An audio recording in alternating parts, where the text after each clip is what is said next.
Member states of the International Criminal Court will vote on Friday, July 24th, on whether to fire Chief Prosecutor Karim Khan for alleged sexual misconduct in a case that has damaged the tribunal's credibility at a time when the U.S. has ramped up its attacks on the court. Khan, 56, denies any wrongdoing. The vote on his fate comes just a week after Washington announced a renewed diplomatic campaign to dismantle the ICC, which it says is a threat to U.S. sovereignty. The U.S. has said no diplomatic options are off the table in its campaign against the ICC, which has already seen 11 of the ICC's top officials facing sanctions. Accuser points to power disparity. Khan denies wrongdoing. The Khan vote also lays bare internal divisions among the court's governing bodies and its member states. While officials from the court's governing body said Khan should be dismissed because he committed serious misconduct, according to documents seen by Reuters, it remains unclear if member states will follow that recommendation. For him to be removed, an absolute majority of at least 63 of the court's 125 member states will have to agree in the secret ballot to be held at a meeting at the UN headquarters in New York. The vote is due around 3 p.m. 1900 GMT. Khan's accuser, a junior ICC staffer, spoke publicly for the first time last week in an interview with CNN, in which she repeated her allegations that the prosecutor had a non-consensual sexual relationship with her. There is no way for something to be consensual when you have such a power disparity, the woman, identified only by her first name Sarah, told CNN.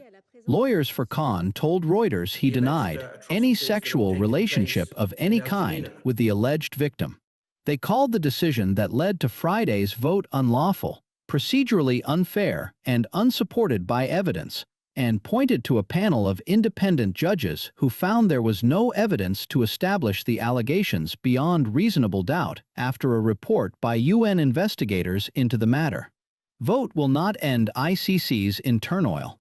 Whatever the outcome, the vote will not put an end to internal divisions. If ICC member states dismiss Khan, it will be seen by some as the result of political pressure after Khan sought arrest warrants for senior Israeli officials for alleged war crimes committed in Gaza. Israel is not a member of the court and has dismissed the warrants as bogus. It would also set off an election process for a new prosecutor, which is not expected to finish before the start of next year.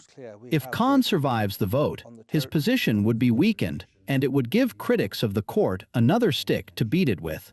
The ICC was established in 2002 by the international community to prosecute war crimes, genocide, and crimes against humanity.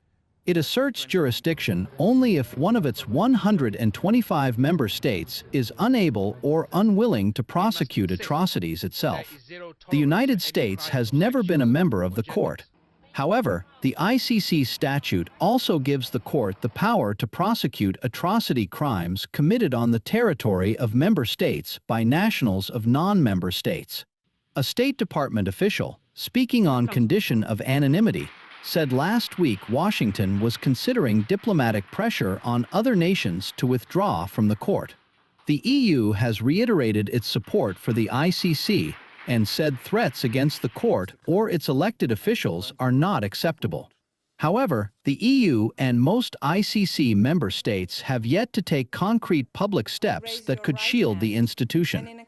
The International Federation for Human Rights, a human rights NGO working with victims in cases being considered by the ICC, called the new U.S. campaign the most serious attack to date on the world's only permanent international criminal court.